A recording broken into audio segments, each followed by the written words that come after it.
So what's the truth about making your first $1 million? I'm going to give you 8 rules of the jungle. I call it the jungle.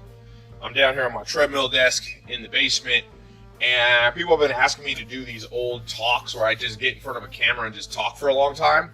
No flash, no pizzazz, no lifestyle stuff, no cars, just straight talk. This is basically, I did a tweet today, what I wish I had done, they had taught me in school, but more importantly, I said, if I had control of my life, what would I have done differently? I'm going to tell you, this is unrelated to what I'm about to say, but it's kind of a forward to what I'm about to say. Okay? And that is, number 1, I would have started a business before age 12 with the encouragement of all the people supposedly around me, school teachers, blah, blah, blah, the elders, parents, everything. Number 2, I would have traveled as much as I could, going, of course, with a parent, but travel. This is, by the way, instead of school as we know it. Okay, that's number 2. Number 3, I would have mastered a musical instrument. Okay. Number 4, I would have gotten a Brazilian Jiu-Jitsu black belt or MMA, some kind of thing like that. What was number 5? Let me just look here. Like I said, it's a little forward. Oh, I was learning 4 languages fluently. Basically, the school system is garbage. Okay? People get mad when I say that, but I'm going to call a spade a spade. Now, I didn't have control of my life, and you didn't have control of your life when you were 12, so you got stuck with all this monotonous nothingness. So that's my forward to the 8 things, the truth about making your first $1 million. In that forward, if that had happened to you and I, we'd be a lot longer, or a lot closer to our goals financially. Because as Warren Buffett says, the most correlated or causative factor in making your first $1 million is the age at which you start. So, the first rule of the jungle, and I call it the jungle, by the way, because trying to make your first $1 million, everybody wants to make $1 million. It's a jungle out there. Trust me. I've made $1 million before. I've made 10 million. I made 20 million, 50 million. I can tell you it's a jungle. People are going to come out of the woodwork. They're going to come out of the woodwork. They're not going to like you. They're going to be envious. They're going to call you out. It's going to be some family members. It's going to be some supposed friends. It's going to be society at large.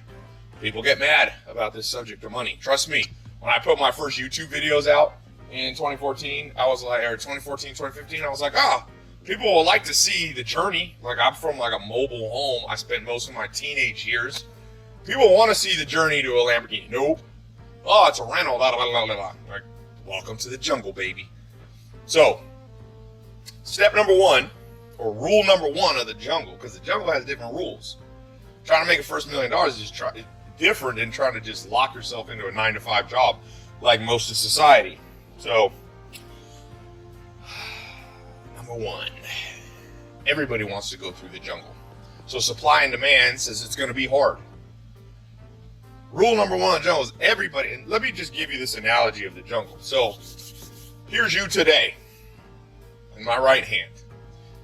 Here's where you want to go, in my left hand. Here's the pot at the pot of gold at the end of the rainbow. So it's making your first $1 million. In between there's a jungle. When I was 16 years old, I went to the Panamanian jungle. It's called the Darien jungle. At the time, it was considered the most dense jungle in the world. I'm not sure if it still is, but it's hard to go through.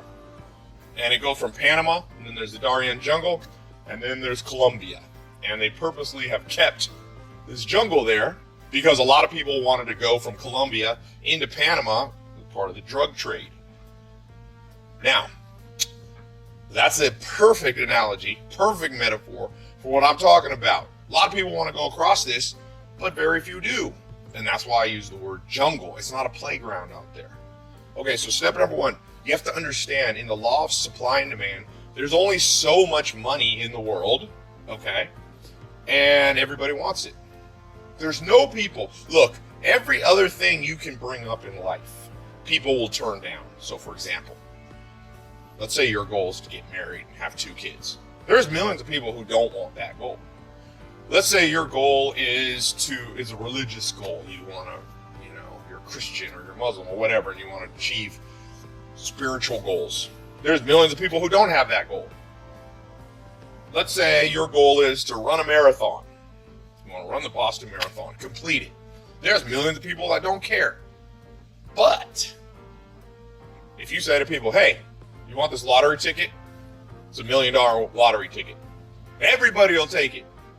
Maybe 1 out of 100 million people will say no, but everybody will take it, which means it's more competitive than basically any other activity, any other goal you could have.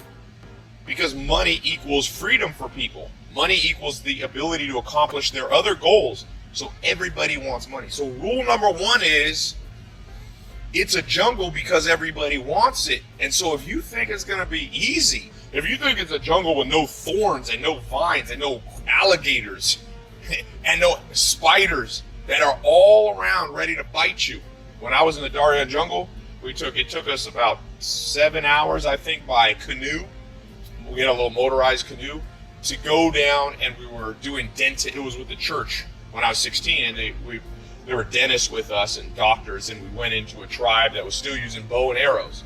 But I remember going that Darien jungle, going down the river. I forget what the name of the river was.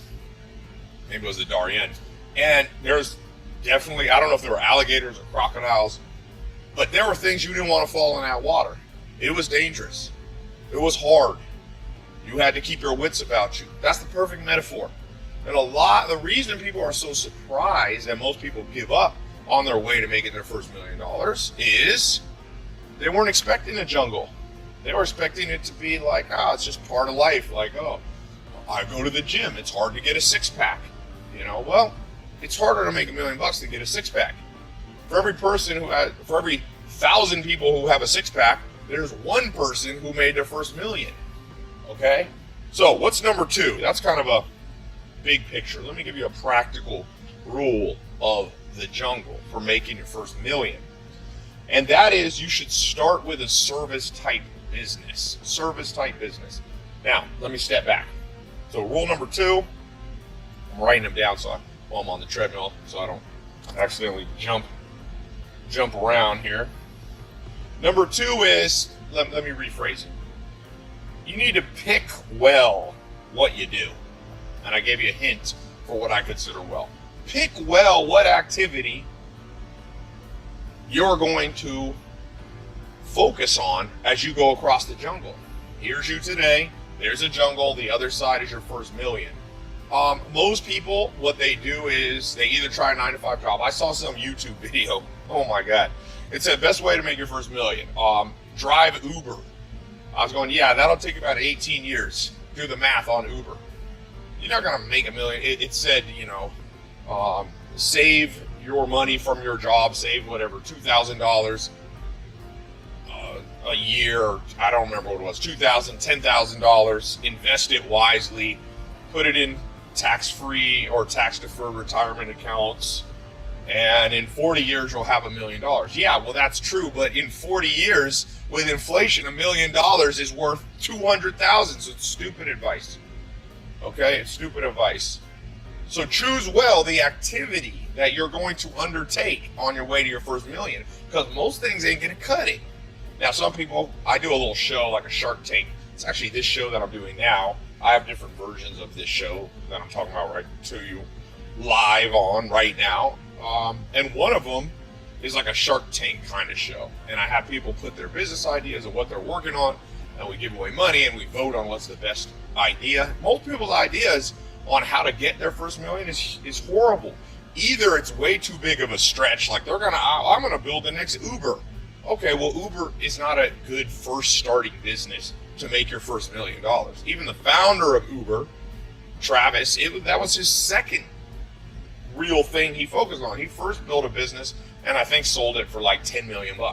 His second or third idea was Uber. So on your way to make your first $1 million, you better choose well, because if you choose something that's too out of reach, odds are against you. And some people go, oh, you should shoot for the stars, Ty. Well, yeah, but you should shoot for a star that you can get to, because some stars are too far away.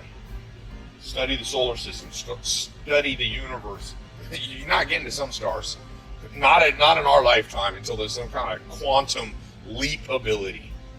So odds are you're not gonna go from your first business, to billionaire status. So pick well. Now, some people think too small. They're like, okay, Ty, here's what I'm going to do to make $1 million. My first $1 million. I'm going to launch what was this one person telling me? Oh, they had this app. I'm not going to say what it is because it'll embarrass them, but I'll just give you a hint. It was like underwater basket weaving app. And I said, that's too small. There's only like 30 people in the world who care about underwater basket weaving. So you can choose too small or you can choose too large. So choose well what's going to get you across that jungle. And my practical suggestion, is you start with a service business. You don't start with an app. You do not start with something that takes a lot of capital, even if you could borrow it, even if you could raise VC money. Start with a service business. So what are service businesses? What do I mean?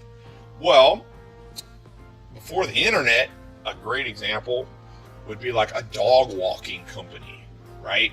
And then you get a couple of dog walkers under you and you get a reputation in your neighborhood, and next thing you know, in the city, I used to live in Raleigh, North Carolina, let's say a smaller city, you have 10 people working for you and you're walking 200 dogs a day. Each person walks 20, you walk a few, and you have people under you. That's a service business in the old school before the internet.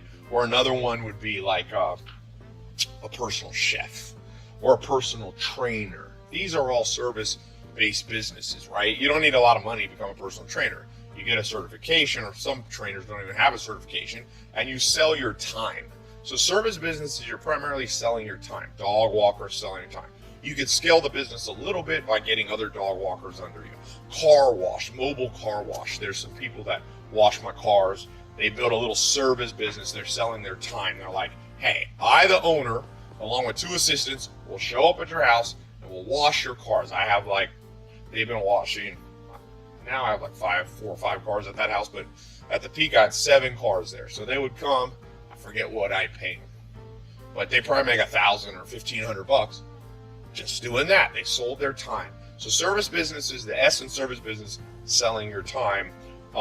So those are kind of old school, traditional. Those have been around for 50, 100 years, mowing people's grass. Fast forward to today, I suggest you build an internet-based service business because you can scale it, you can reach people quicker, you're not limited by your own neighborhood. So the best service businesses are the ones, if you've seen my ads all over the internet, they've been advertising, start a social media marketing agency, started home sharing management company, HSMC, where you use like Airbnb, you put people's houses up on Airbnb and you split the profit 50-50 from people Airbnb in their property. So you don't even have to own the land, or own the real estate, I should say. Another one is an e-commerce agency or an Amazon agency. You help people who have an existing business, you sell your time and you help them sell on Amazon. A lot of people who are business owners do not know anything about the internet, and they don't want to learn. The average business owner is over 50, 60 years old in most parts of the world. So if you know a little about the internet, you can sell your time as a service provider in a way that's much more likely to make you 6 figures at least. So you can charge them. I know I have a whole course for that. If you go to my website, you can see. That's not what I'm here to talk about. But I just want you to know, to get across the jungle, most people don't choose well. And therefore, they have no chance before they ever started. Really, they got no chance. I see people and I feel bad. They're on there like, I'm going to make my first million. I'm like, you didn't choose well. It's a little bit like what one of my mentors, Dr. David Buss, said. I've never been married, but he's been married.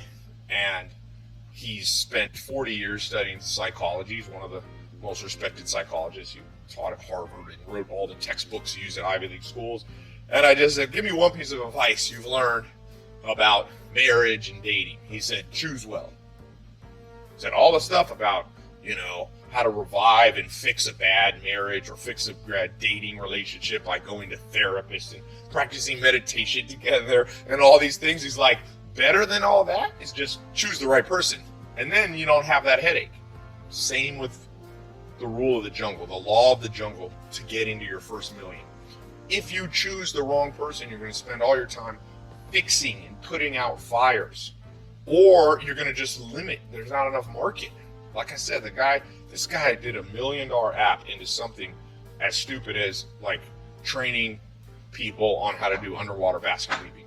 It's got to be big enough, but not too big. So choose well.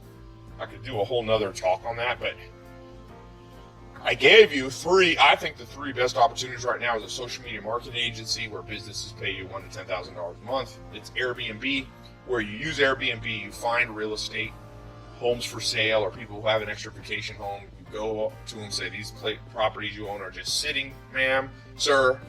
I'll put them on Airbnb. I can generate an extra $2,000 to $10,000 a month. I'll manage the people, and I'll split the money with you 50-50. So you start generating for yourself $3,000, $4,000, $5,000 a month there from a service business. And then, as I said, Amazon, another service business. I'm not necessarily saying you should sell on Amazon as an e-commerce provider. You should help other businesses do it. That's more like as I said, a service provider. So those three real practical ones that you can do that I've seen people start in over 100 countries. I've had over 280,000 people go through my paid programs with in-depth training on these, and it works. Trust me, it works for the people who actually do it. Okay, so after you pick well, pick the right idea, pick the right business, what's the third rule? The third rule is you have to have thick skin. I'm talking to the point where, you know how like you have calluses on your feet and they don't even necessarily look that nice? Okay, that's how your whole mindset will have to be on your way to making your first $1 million. Because let me just give some examples of things that will happen to you on your way across the jungle to make your first $1 million. Family member will betray you. Most likely, I see it 6 or 7 out of 10 times. Somebody, I'll give you a public example, Dane Cook. You may have heard of Dane Cook, the comedian. At one point, he was like on top of the world, you know, and then he had his brother managing his money, or his half-brother or whatever, and now that half-brother's in prison because he stole, I think, over $10 million straight out of his bank account.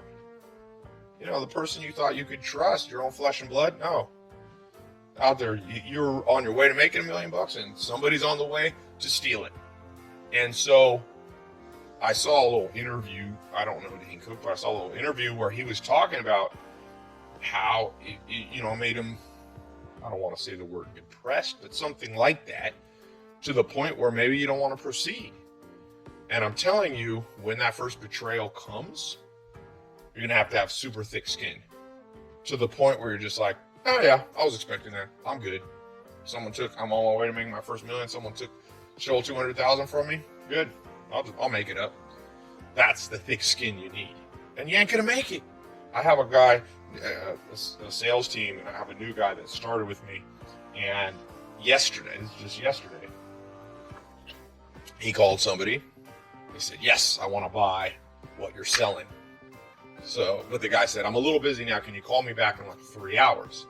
So my staff guy called him back in 3 hours, and the guy just blew him off. Didn't answer the phone. Then he called him back again. The customer on the other end was like, well, I'm kind of busy right now. And my staff guy got really mad, and he's like, Ty, I'm thinking of sending him a nasty message. And I just said, welcome to the jungle, baby. Welcome to the jungle. People say one thing and do something. I said, is this really going to... Because he was all thrown off. You could tell he was writing me this much on WhatsApp, writing me this long message. I said, you want to make $1 million? You're on your way to your first $1 million working for me? You literally are bent out of shape by this teeny little thing. This is teeny. No one even stole anything from you. You just had to do an extra phone call. But in this world we live in, people are getting weaker and weaker-willed. It's true. As one of the greatest thinkers, I think, the wisest person I've ever read, Will Durant, who won a Pulitzer Prize, he's dead now. He said, nations are born stoic and die Epicurean. And this modern Western world we live in, even the world as a whole, because we've become wealthier as an entire global civilization, were born stoic, meaning the original people who founded the United States or whatever country. These were people like with axes and chopping down trees and building log houses and surviving winters and almost starving to death. They were stoic. That's what was stoic. They had thick skin, and no matter what came, they just went right through it. Bullied their way right through the snow. Just, oh, I'm going. Okay, I'm hungry. We're just going to go to bed on empty stomach. Well, now, what the word Epicurean means is lover of pleasure. So, nations are born stoic and die Epicurean. I'm seeing a consistent pattern. I reach over 100 million people a year. I see a lot of people trying to make their first million or whatever it is their goal. And I see them getting thrown off by the smallest inconsequential thing. And I go, welcome to the jungle. I don't think you're going to make it. I'm going to bet against you. The first thorn bush that you bumped into that scratched you just a little bit, maybe even draw blood, you're sitting here like, oh, I got to stop. Come on, guys, give me an hour. I need to patch myself up. Oh, okay. This is the jungle. That's nothing. That's child's play. One of my favorite stories is Shaquille O'Neal and Hakeem Olajuwon, two very famous basketball players.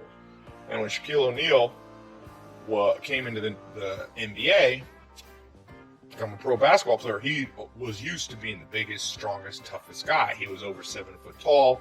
If you see Shaquille O'Neal when he was in college and first year in pro basketball, he was an amazing, like just one of the strongest people ever to walk this earth. Trust me, in terms of athleticism. Kobe Bryant said the strongest person I've ever met is Shaq. Shaq in his prime. And so Shaq's used to just bullying people around on the basketball court all the way from junior high, high school, college. He played at LSU. Now he's in the pros. Even in the pros, there's an interview with Shaq. He said, I used to just throw one elbow at the beginning of the game just to set the tone and show people who was the boss, the king of the jungle. Well, he said the first time he played the Houston Rockets, had this guy, Hakeem Olajuwon, who was an immigrant, I think he came from Nigeria, came from Africa, wasn't quite as big as Shaq, but he was a big guy. He's like 6'10", right? Big guy. And Shaq goes, I think it was a playoff game or an important game. They're playing.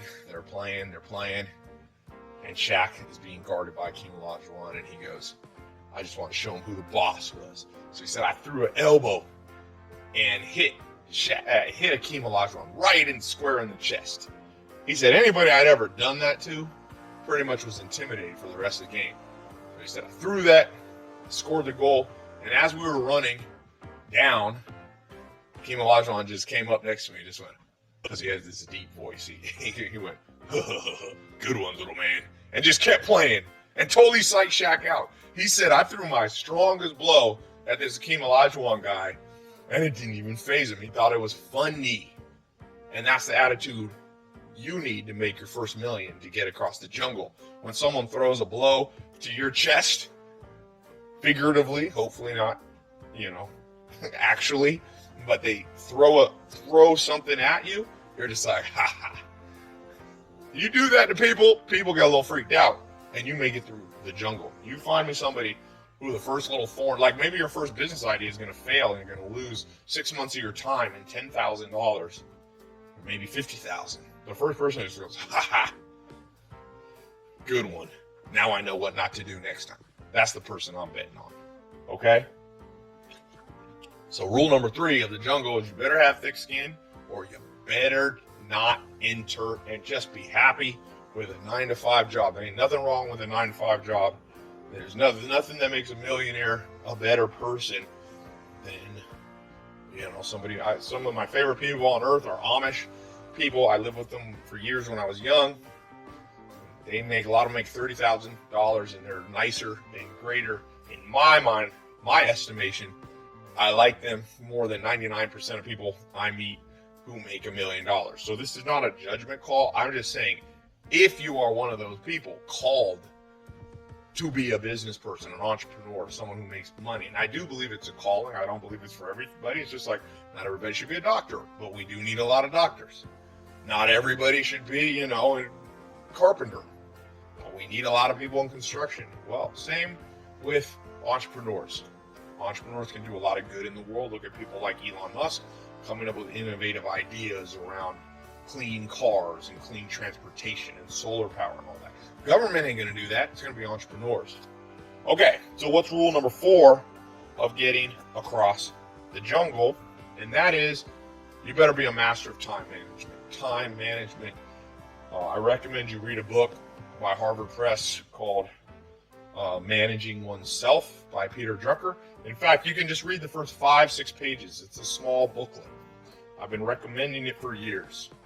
I should have gotten a cut from all of Harvard said I've sold more copies of their Harvard Press books, I think, than anyone. But I didn't get a cut on most of the people who got it, but I'm happy for you to read it. I don't have to make money off everything.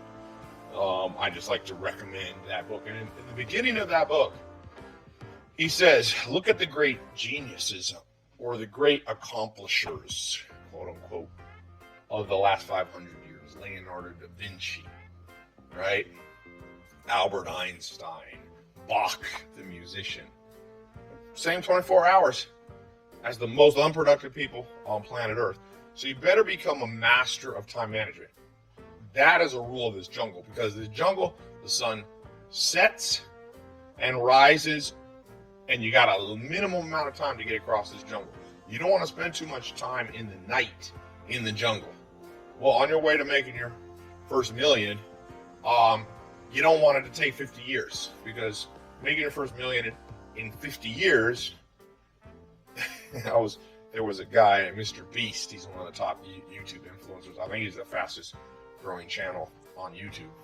And he told me, he's like, I want to make money now. He's only 20 years old. He goes, I want to make money now. Like, what's money going to do? It's not going to be fun to have money when I'm 93. So that's what I mean. This jungle, the sun goes up and the sun goes down. And if you don't manage your time when the sun's up, you get stuck in a dark jungle. And you don't want to be in a dark jungle. And to me, the dark jungle represents being 90 years old. A lot of billionaires on the Forbes list are very old. And that's great. I'm happy for them. But what would you rather have? $1 million at 20 or 25 or $1 billion at 100? My grandma's 101. So it's realistic. She could use $1 billion for something, but I don't know what she'd use it for. If you get $1 million in your 20s, you can invest and pretty much be set for life if you're smart, frugal a little bit. So the point is that time management is one of the essential criteria that people don't really get. Like, people who talk to me about making money are like, yo, Ty. I mean, they kind of get it. They ask me about daily routine. But their real thing is like, how do I market this idea? Or how do I build this app? Or how do I raise $1 million from Kickstarter or a venture capitalist? And I'm going, yeah, but how's your time management right now? Because most people's time management sucks. So let me give you a few thoughts and things I've learned. I've tested many things. I want to be known as a mad scientist. I think I already am a mad scientist. I try everything. So I've tried the Pomodoro method. I've tried, there's the 80. Pomodoro is a series of timers you set. You do like 20, 25 minutes, then you take a small break for 5 minutes, and then you do. I've done that. It's very structured, Pomodoro. There's a thing called the Pareto principle. Tim Ferriss talks a lot about 80-20 rule. So his thing for time management is basically, you focus on only things that move the dial and you let everything else kind of fall apart. Another book on time management, Gary Keller, The One Thing. He has this kind of domino effect time management. So he says you can't manage all your time. You can't manage everything equally. So you find the one thing in your life that you can push on. And when you push that domino, all the time management kind of falls in place. And I will tell you, of all those different philosophies, there's other philosophies that I gave you for the Pomodoro kind of method, the highly structured, the Pareto. The Pareto, Gary Keller, and these are kind of similar. They're like highly focused kind of thing, the Tim Ferriss thing. But there's different. I could go on. You can talk for hours. There's a book called Getting Things Done, very famous book. It's probably sold, 5-10 million. He has this whole structure of he's more of like an organizational time management person. So he's like, you have file folders and you have your projects and you get things off your plate real fast and you drop you create a project and then you divide it up into all these tasks again, I've tried that one too. So I will tell you, there's truth to all of these systems of time management. There's truth to all of it. You can set up a highly organized structure. I talked to Arnold Schwarzenegger, for example. I actually got to spend some time with The Rock recently. Did a little charity thing. I flew over to England for his Fast and the Furious the spin-off he's shooting, and I was on the set with him and had a long talk with him about books and protein and time management. I mean, The Rock and Arnold Schwarzenegger, they wake up. Arnold, I interviewed him in his kitchen while he smoked cigars at his house, and he told me, he's like, Ty, I wake up at 4 in the morning, I read for 1 hour. This is his current routine. It was a little different when he was younger, and at 5, I think he eats and he rides his bike to Venice Gym, and then he works out. He has this whole structure, like the whole day structure. The Rock's very much like that. But if you look at the richest person in the world, just to throw a monkey in all these systems, like Jeff Bezos, people asked him his morning routine, his time management in the morning, and he's like, my best management is like having nothing to do. I kind of sit around at home and I think and I daydream and I spend time with my family, and I don't get into the office till 10 in the morning. This is the richest man alive. So you can see there's different time management philosophies, and you can choose one that you like. Maybe one resonates more with your style, and I think it's kind of what you have to do. You got to find things that resonate. But what I want you to know is none of them are absolutely right. And that's hard for people, because people just go, Ty, what's the one thing, time management, that'll instantly make me really successful? I'm going, well, there's my mentor, Joel Salatin, used to tell me, there's a lot of ways to skin a cat. It's kind of as I think back, I'm going, skin a cat, it's kind of a morbid metaphor, but what he was saying is there is no, how about, it's more than one way to shear a sheep. It's not so violent, right? Sheep actually want their wool shaved, or else they get too hot. So if you're into animal rights, there's a metaphor that you can buy into.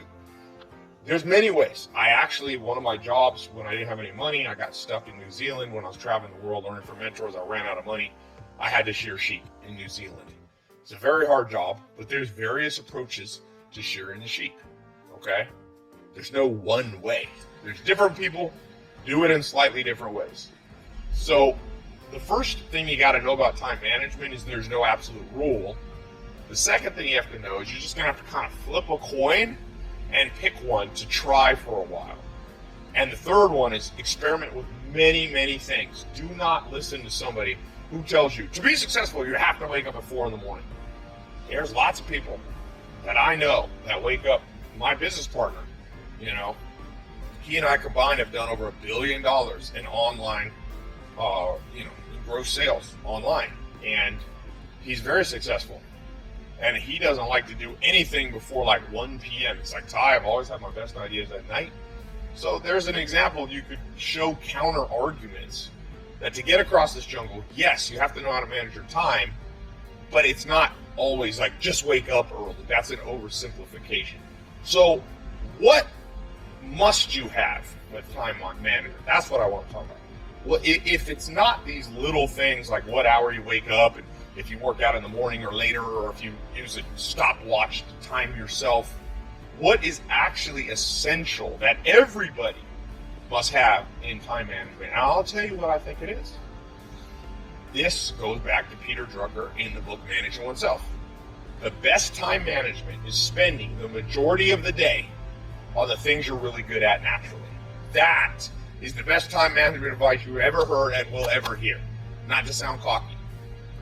So the reason Jeff Bezos, it doesn't matter, for example, if he wakes up early or if he gets to the office early or whatever, is that because even when he's at home, he's working on his strengths. And what are his strengths? Well, the man's a visionary. I mean, he's basically the founder of e-commerce. In 1994, he quit his job making a lot of money in Manhattan, and he started a website in 94. That's a visionary. So as long as he spends a lot of his day, 80%, going back to the Pareto principle, as long as he spends 80% of his day on his strengths, that's all time management he needs to know. For you, what are your strengths? Are you an extrovert or are you an introvert? Are your strengths engineering type, mathematical type, highly logical ones, or are they social? You got to know that. So if your strengths, if you're an introvert, to be productive and to be good with time management, you should spend 80% of your day doing introverted things. Introverts are better at writing. Introverts are better at architecture, like not literally building buildings, but the architecture of ideas. There's a good book called Quiet, The Power of Introverts, meaning introverts can lock themselves in a room and think up good ideas and then build out a whole plan, a business plan. So if you are an introvert and you know you're great at, sitting in a room and getting a lot of things done, the best time management is 80% of your day doing that. And if you're a social butterfly and you're great at sales and persuasion, you should spend 80% of your day out talking to people. And so what happens in our society, why everybody's all mixed up about time management, is they're majoring in minors. They're like, well, if you only kept a journal and blah, blah, blah, and if you only woke up 5 o'clock in the morning, all successful people wake up at 5 in the morning. It's not true, but they say like that. Successful people who get across the jungle to make their first million and more spend the majority of their day, every day, on their strengths, and they maybe have a business partner that helps them with their weaknesses, or they have an assistant that helps them with their weaknesses. But nonetheless, they get things done in their way, focused on their way. If you're an introvert, your way is not very social. Your way is not talking to a lot of people. Do that. That's good time management. Do that 80% of the time. Okay, so number 4 is strength-based time management. That's what I call it. Okay? Strength-based time management. Most of your time on your strength. It doesn't matter really if you start at 6 in the morning, 9 in the morning, or noon. I mean, keep it reasonable. I don't know that, waking up at 6. I once experimented a time in my life. I had an office in India. I was working programs, and I was waking up at 6 p.m. It's a horrible thing. Don't do that. It destroys your health. So within reason, most things people talk about with time management are basically irrelevant or non-factors in you getting across the jungle to your first million. But spending 80% of your day on things you're naturally good at, well, that's good. Now, some people, I can hear people saying, what if I'm not good at anything? Everybody's good at something, really. Never met somebody. Maybe some people's an empathic person. They connect with people. Well, okay. Do a lot of things that require that empathy be used. You can see with me, like I spend a good bit of my time. I've always been a public speaker, for example, even when I was a teenager. And I make more money when I gravitate and use my time management focus around public speaking. Now, instead of public speaking, I do more videos, which reach the public in a much larger way than any stage I could go on. But as I do that, it gets me to my financial goals. And if there's been times in my life where I'm not spending enough time out, and lo and behold, I make less and less and less money. I'm not using my strength, public speaking, for example. Okay?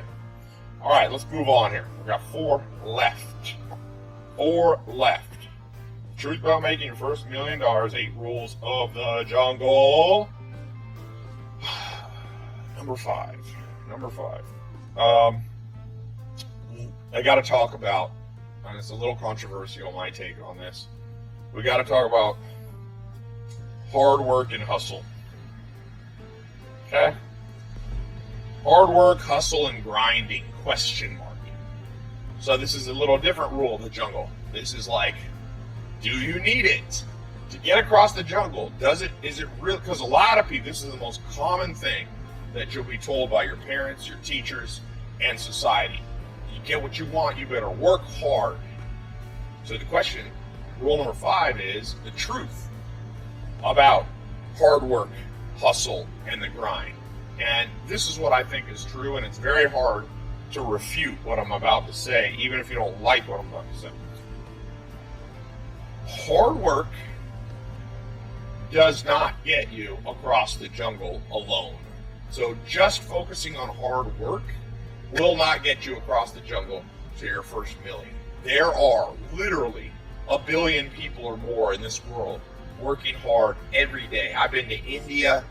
There's people working for $14 a month, picking up trash 10, 12 hours a day. Okay? Do you think they're on their way to making their first million? No. They're stuck in a system. They're stuck in a poverty cycle. They're stuck in a very, what's the word we want to do about India or Bangladesh or many countries? Lopsided, we'll call it. Now, it's getting better in some of these countries, but you can't just tell these people, oh, work harder. Hard work will get you your first million. But that doesn't mean hard work's not important, okay? It just means hard work is misunderstood. So here's the way to think about it. It's very simple. I'll tell you a story. Never found out if this story was true. My mentor, second mentor, Alan Nation, used to tell this story all the time. He said a plane crashed in Colombian jungle. Speaking of, he literally used this jungle analogy. Maybe that's where I got this rule of the jungle thing. So, a plane crashes. Boom, it's full of engineers going to an engineering conference. And these engineers were hardworking, they were sharp. So, no one's killed in the crash. They know they're only about 25 miles from help, but they're in the middle of the jungle. Luckily, there was a whole bunch of machetes because they're in a thick jungle, crashed. They find the airplane was prepared for just a moment like this and had put 50 machetes in the storage bin. So they pull the machetes out and they go, we're going to get help. You guys stay here. There's a few angry people. You guys stay here. So they go, and they're engineers. So they're hard workers. They look at each other. They go, before we go, let's do a little 5-minute exercise on how to properly chop with your machete. So they have like 45-degree angle, and you got to work hard, and you have to swing at least 100 times per minute. And so they just went and they did all this. Hardworking people, very precise. And that represents most of society. Hard at work at their job. Your parents probably were hard workers, okay? Grandparents probably were too. Maybe you are. But maybe your grandparents and your parents never got through the jungle. They never got to their first million. And here's why. One person who was on that plane was not an engineer. And that person crawled up a tree while everybody else was out chopping their way to help. And this person yelled down at him and said, hey guys, I got bad news for you. I got good and bad news. The good news is you're doing a great job. You're really hard workers. You're really making progress headed to the north. I mean, you're making a line through the jungle. You're opening it up with your machetes. You're going to cut 25 miles in no time of path. But he said the bad news is you're going the wrong direction. Help. I can see it. It's to our south. You guys are chopping to the north, baby. I can see help. I climbed up this tall tree. Help is to the south. And everybody was mad down there. They're like, oh, who is this person? Making us feel like we wasted our time. Well, that's the perfect metaphor of what we have going on here. What's going on here is that you have been trained by society to be a robot. You work hard, get a college degree, go out into the workforce, show up to work, be loyal, blah, blah, blah, and you're going to get financial security. Maybe in the 50s that worked. It doesn't work anymore. Doesn't work anymore. Probably didn't even work back then, but definitely doesn't work now. You have to be smart. This goes back to rule number 2, pick well. So if you're one of those people that have been indoctrinated on hard work, let me tell you where it is true. So if you're going in the right direction, then you need hard work. You see, once you get the right business idea, once you start getting wealth coming into your bank account, then you want to turn on the hard work button. It's almost like you need 2 buttons in your brain. You need the experimenting, find the smart answer part, and then you need, once you've locked that in, you need the turbo hard work mode. The problem is society only teaches you the hard work mode because in many ways our system is set up to make you an automaton to make you if you look at our modern school system, it was really came about during the time in the late 1800s, Germany. You know, you had an industrial complex that Germany created under the Kaiser. You see it in World War I and World War II.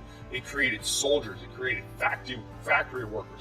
Everybody fell into line and was disciplined. And you weren't supposed to think about what the right thing was. You weren't supposed to work smart. You were just supposed to work hard on whatever the man told you to do.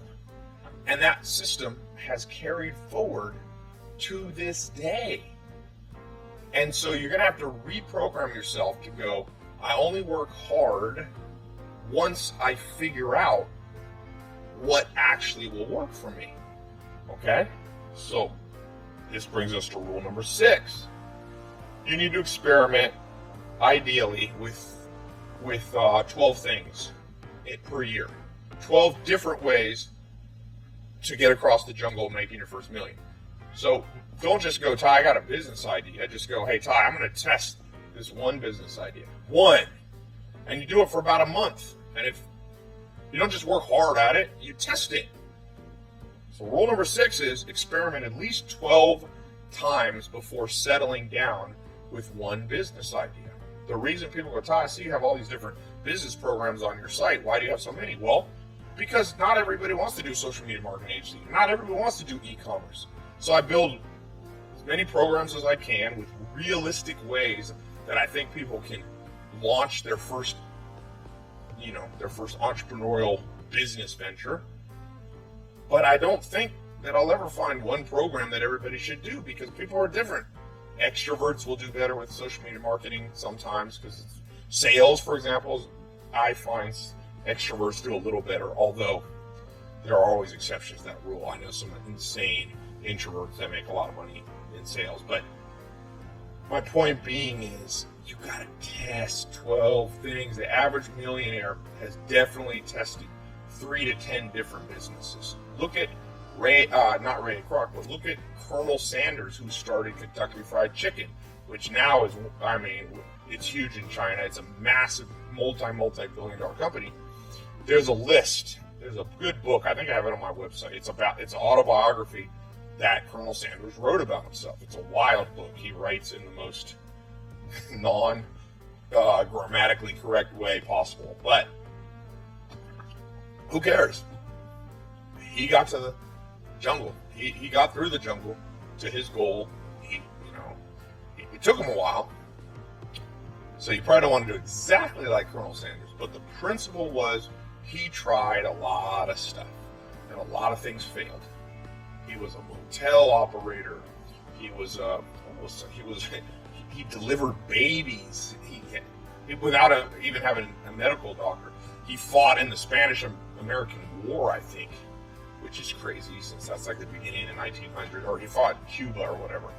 So he just tried all this stuff, and finally what worked for him was better than his hotel. His hotel burned down. His motel burned down. What worked the best was just selling chicken on the side of the road. Who would have thought? And I bet you if you could ask him, he would have said, I wish I would have experimented faster. So I want you to do 12 experiments. Might take you a week, might take you a month, might take you a year, might take you a decade. Depends on you. But don't settle down on one thing. Why do I pick the number 12? There's actually science to this. It's called the science of optimal stopping. There's a whole mathematical, you can Google optimal stopping. How many things should you experiment before you just settle down? By the way, if you're going to argue with me on this or you think this is wrong, just think about marriage. Before you settle down marrying somebody, wouldn't you want to have gone on dates with 12 different people? If you marry the first person you ever meet, like maybe, how do you know? You have no benchmark. So in optimal stopping mathematics, the general rule, it depends. There's many facets to this math, but you could just sum it up by saying 12 is a great number. So try 12 things, and if they don't work, shut them down fast. I was reading an article in an interview I was also listening to by Jeff Bezos, and he was talking about how at Amazon they've tried many things. Things that have worked really well was AWS, Amazon Web Services, became a whole other business around computing, cloud computing, which He would have never thought that a bookseller would also do that, but he experimented and it worked. Another thing that failed, he had some of the hardware, not the Kindle, but I forget, Fire or Stick or something. He was talking about the things that he spent $100 million on that failed. And for sure, Amazon has tested more than 12 things. By the way, Amazon is really smart. They let other people sell and they just watch what sells the best. So they let other people experiment and then they launch Amazon basic brands. Jeff Bezos is very smart. That's a whole nother talk on the advanced rules of the jungle. But just experiment with 10 or 12 ideas. I had a talk like this at one of my first conferences at the Roosevelt Hotel in 2015. There's two people in the audience, Samir and Juan. I'm still friends with them. And I just said, I was even more hardcore. I said, you should test 17 things a day. They were doing e-commerce, right? So it's easier to test. You can't do 17 different jobs a day. But with e-commerce, you can test selling toothbrushes. You can sell toothpaste. You can sell electronics. You can sell shoelaces. You can sell shoes and all this. And it took them 6 months of testing 17 things a day until they stumbled upon, I think it was women's clothing or something, that they ended up making like $100,000 in 1 month. And they've gone on to make, more than their first million. But it came through they tested hundreds of things. And so the sixth rule of the jungle that a lot of people struggle with is your first idea is not going to be your best idea. It's just not. It's not going to be your best idea. So be okay with going on dates with different ideas. And be okay with not marrying everything you date in business and in romance. It's just a good rule. You can have 12 wives, you're going to go to jail for polygamy. Okay, we're about done. We got 2 more. Because I've been on this treadmill for a while here. I'm starting to get tired. Okay, rule number 7. You must know what motivates you. You must know what motivates you. And there's basically 4 things that motivate people. People do not like to admit this, but there's 4 basic human drivers. I've run this by a lot of smart scientists, people smarter than me. Pretty much all agrees that this is a decent way to think about motivation. I had one person disagree. He thought there was 5, but I think he's wrong. And other smart people agree with me. So the 4 M's of motivation. Know which of the 4 M's of motivation you are. I was on Logan Paul's podcast, and I did a little test, and I asked him, like, what motivates you? And I gave him a series of questions, and he answered very honest. I was impressed. He's motivated by the 4th M, which most people won't admit to. So here's the 4 M's, if you want to write them down. So the 7th rule of making it across the jungle to your first million is knowing how to motivate yourself, because or else, even if you have thick skin, even if you're working on your strength, you'll eventually just kind of go, why am I doing this? Okay. So the 4 rules of what motivate you, believe it or not, they're not all money related. In fact, only 25% of most of human motivation is money. So the first of the 4 M's is money/material things. There is a part in most humans, not all, that we have inherited from our great-great-great-grandparents right through our DNA that makes us have a certain level of materialism. Be very careful if you meet somebody that won't admit they're a little bit materialistic. I meet people like that all the time. I'm just an entrepreneur because I care about legacy and I care about changing the world. BS. If you really did, then great. You'd be building your businesses, and all the profit you took, you'd be donating 100% of it or 99% of it. And those people don't.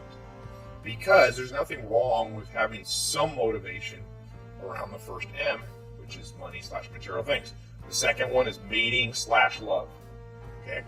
People do a lot of stuff. In fact, Dr. David Buss, evolutionary psychologist, he tells me he thinks all motivation is around this thing. And but we won't go into that.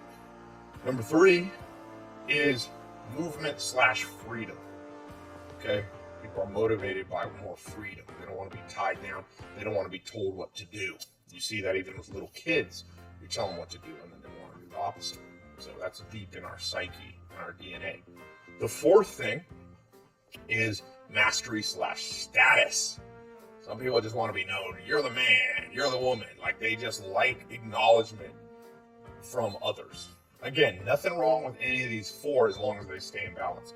So here's a quick test. I'll allow you to right now write down which of the four M's motivate you, because once you know what motivates you, just this happened to me recently. I know my M's. I know what motivates me. And we're working on a big project. Now I'm focused on businesses I think that can make 9 to 10 figures revenue. So me and my business partner Alex, we were working on about a $300 million deal. It ended up not going through, but we're trying to buy a $300 million company. We're putting all the pieces together, bringing in some private equity and hedge fund people to do it with us, and I'm not going through. And on the way, I'm a human, you start going, oh, why am I even doing this? Why? It was a pain in the butt and it didn't work out. Well, I know my 4 M's, and I just started envisioning what motivates me. So what motivates me, by the way, is the third M, is my strongest. Every one of us is some motivation with all 4, but my strongest is movement/freedom. And I just started thinking, well, Ty, the deal's over. It's time to travel. Travel to me. My grandma took me on a trip to Europe when I was 12. She's from Germany, and took me to England and Germany when I was 12. We also went to France for a second. I got kicked out of France. I was 12 years old, and my grandma was like 80 or whatever. And this is back, France had this weird rule about HIV. If you didn't have an AIDS test at the time, you could not get into France as an immigrant. We were coming from England on a boat, like a ferry across the channel. My grandma's like, I'm 80 and Ty is 12. We probably are not high-risk candidates, but believe it or not, France set us back. So at that time, I've been to France since, but I wasn't able to go to France. My point being, my grandma put the travel bug into me at a very young age. And for sure, the main reason I become an entrepreneur is because I love the freedom. I worked a little bit as a 9-to-5 job when I was 16 at a company called Office America, like Office Max. They went bankrupt years later, but I hated it. I remember looking at my watch every day. I remember thinking, this has got to be the worst life ever. All you do is look at your watch. So my grandma had instilled this freedom thing at 12 by taking me traveling. By the time I was 16, I started to realize it. And then I got, for a second, I had a job where I had to wear a suit. Really hated that one. Had to set an alarm. I'm the kind of person, if I got to set an alarm clock, I am not liking my life. So recently, when this deal didn't go through, this $300 million deal, I just was like, well, just more time to travel. See, and I pulled myself right out of that doldrum. And since we're not taught in school what motivates us, or we're made to feel guilty, we often can't drive ourselves through the jungle to get the reward on the other side. Does that make sense? And I'll give you an example. Hugh Hefner, dead now, kind of controversial, he started Playboy.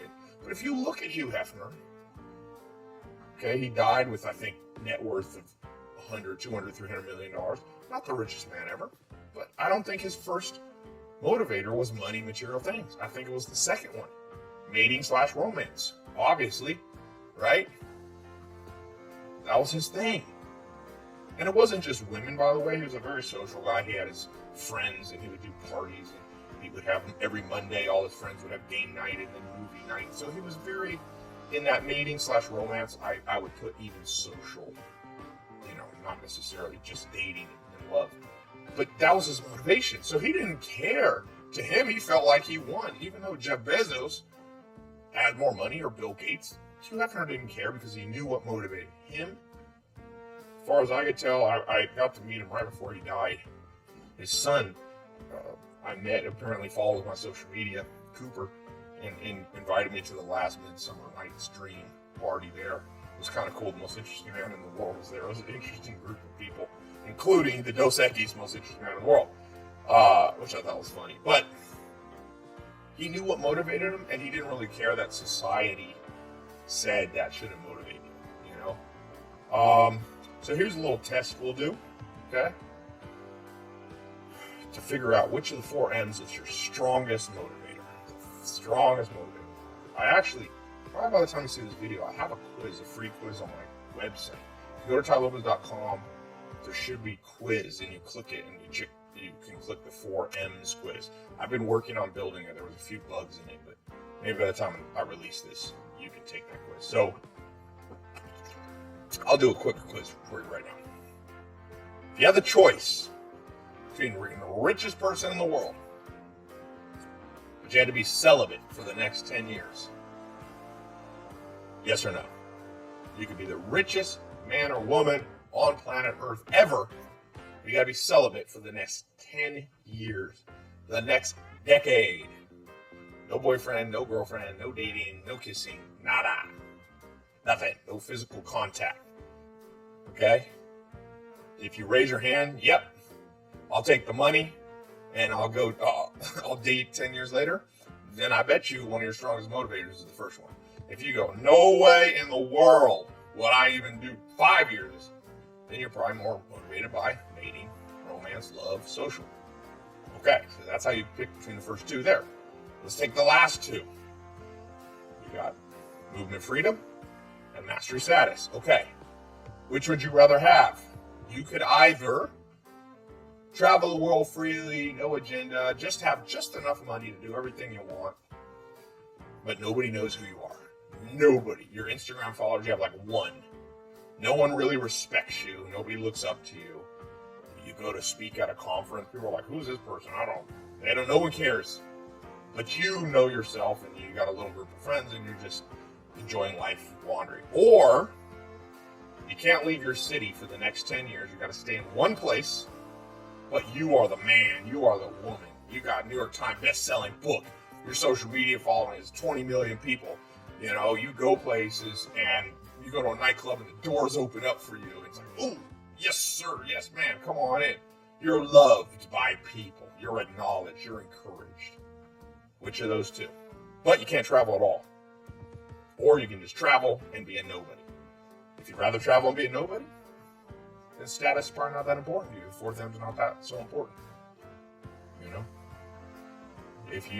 This is what I said, Logan Paul is very honest. He said, no, I like mastery status. I want to be known, the master. I want to be the biggest social media influencer and all that. And a lot of people don't like to admit that, but a lot of entrepreneurs, a lot of people in this modern world, that's their primary driver. They care about likes on Instagram. Believe it or not, people think that would be my big one because I have a big social media following. No, everything pretty much I do. The first M of money does not motivate me as much as people think. I know. My business partner, Alex, it's his only motivation, pretty much. And the last one, if I could be a nobody, but have all the freedom, I would take that without a doubt. So I would say mine is the second M, the third M, not the first and the fourth. Okay, that could be a whole nother topic, giving you an introduction to this deep psychology of what will motivate you to actually get to the other side of the jungle, to your first million. Number eight, maybe the most important. Eventually, you got to find one idea and scale it through the roof. So let's talk about scaling. So number 8 way, you've done your experimentation. You know what motivates you. You're spending 80% of your day. You understand you've got to have thick skin. All these other things I'm talking about. The last one is you got to focus and scale. Okay? That's the fight. It's like you made it halfway across the jungle, but that's not enough. The pot of the gold, you got to be 100% across the jungle. And that is focus and scale. And this is a conversation how to scale what's making you money. You've done your experimentation. You've tested 12 things. You found the 12 things minimum, by the way.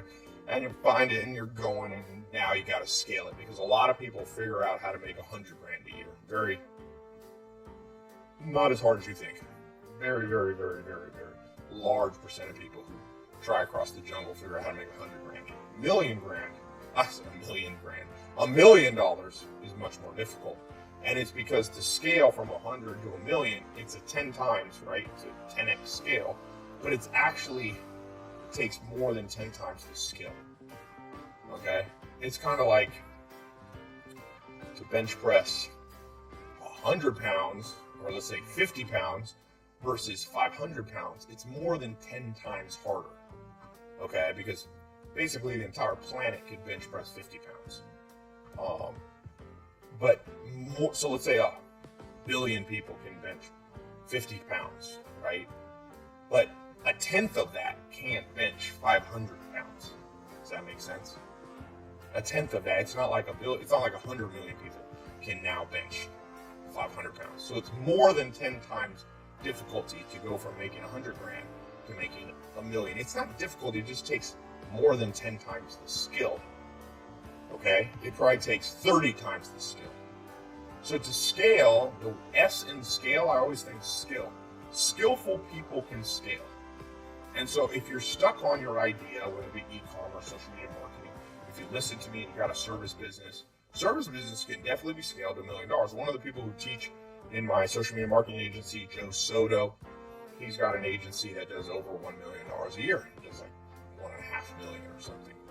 So he's certainly scaled. I have a lot of people in my programs doing 100 grand a year, but he's scaled, and he definitely has more than 10 times the skill. So what you have to do is you have to focus on training a lot. Okay? Like, how do you get a black belt in jiu-jitsu? It's more than 10 times harder. From blue belt to black belt. Blue belt's the second belt. To black belt is like 100 times harder. Higa Machado, who I trained under when I'm in LA, he said, Ty, I've trained whatever. Well, he said for every 250 people that he gives a blue belt, one focuses and trains long enough to get a black belt. 250 to 1 ratio.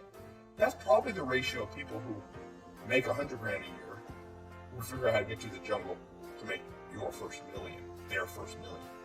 It's probably 250 to 1. And it's not because it's necessarily 250 times harder in the sense that you have to have a much higher IQ or you have to, even have a better business idea. No, that's not it. You have to commit to training.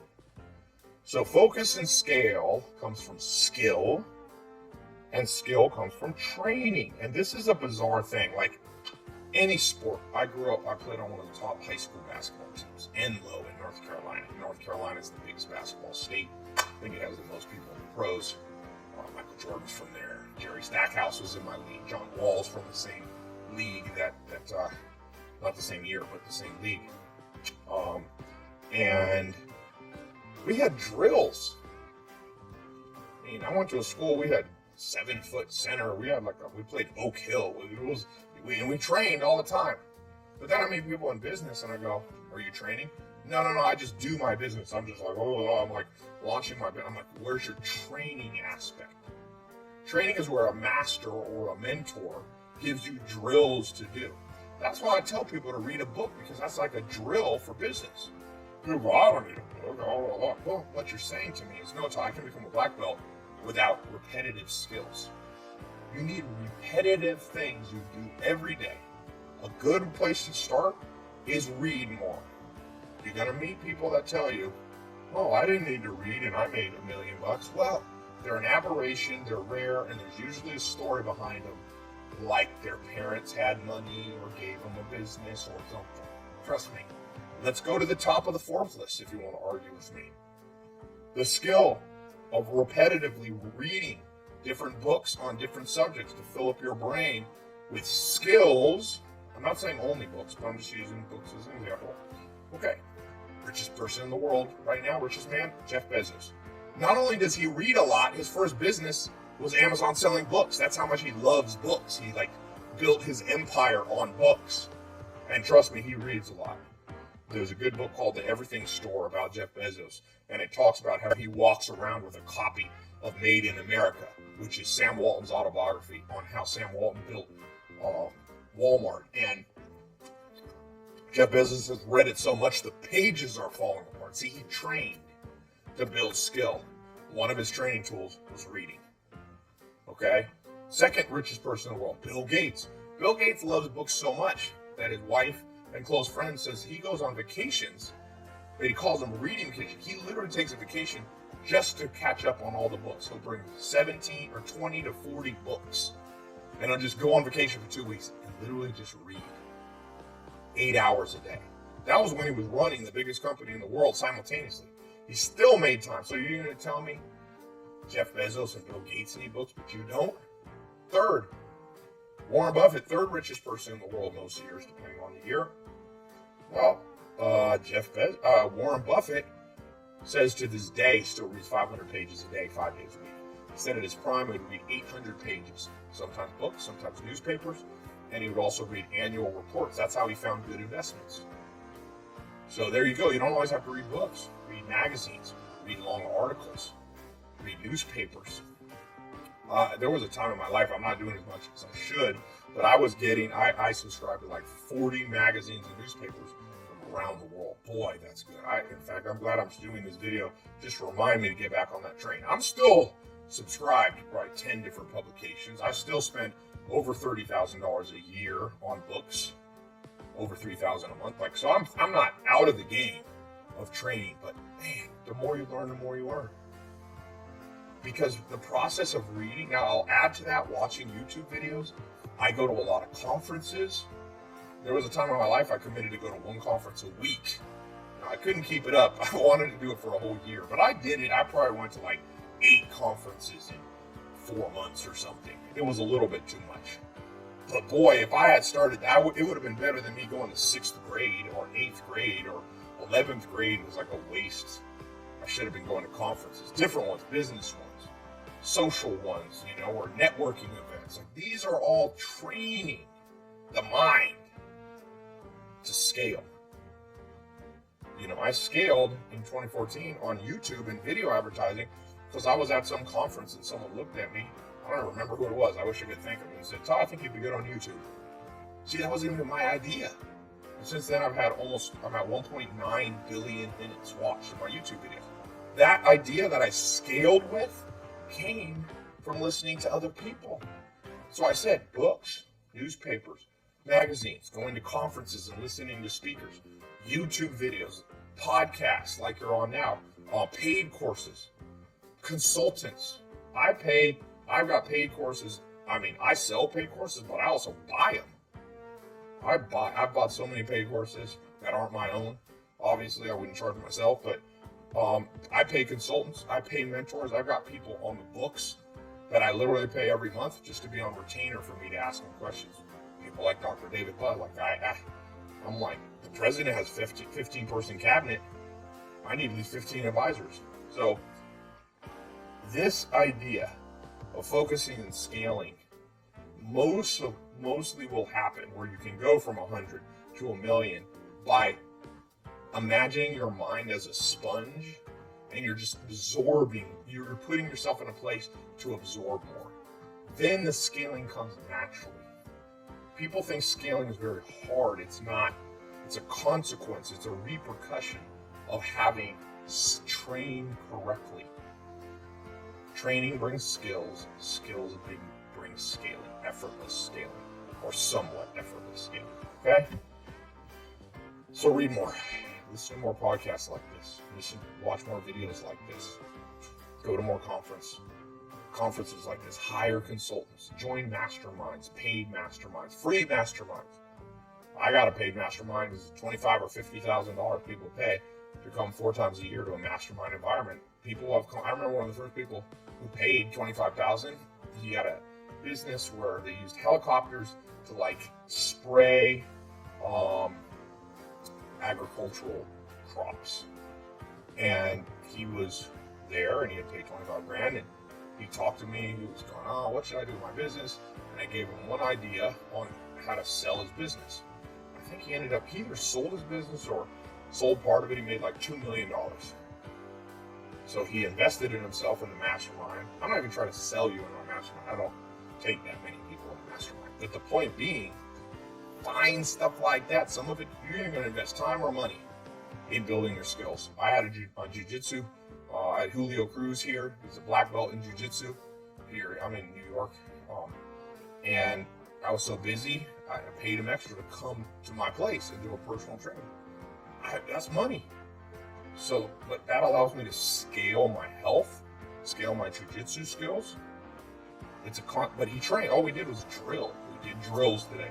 We did drills on how to pass the guard better, drills on variations on Kimura, Americana, all these different locks in jiu-jitsu. But it's a repetition. We just repeat. And over time, next thing you know, you're a black belt in making money and getting to your first million. So with that said, I've been on this treadmill for 2.16 miles. I've been walking slow, so I'm not too distracted. Time management, by the way. Get yourself a treadmill desk. Get yourself a treadmill desk. So I hope this has helped you. Do two things for me. I've done this for free for you. Do me a favor. Fair is fair. One, if you're on YouTube, leave a good comment. Not a butt-kissing one, just what you thought. What do you agree with? What do you need to work on most out of these 8 things? Give it a like, give it a share if you're watching on Facebook or whatever. If you're listening on my podcast, subscribe and leave a review.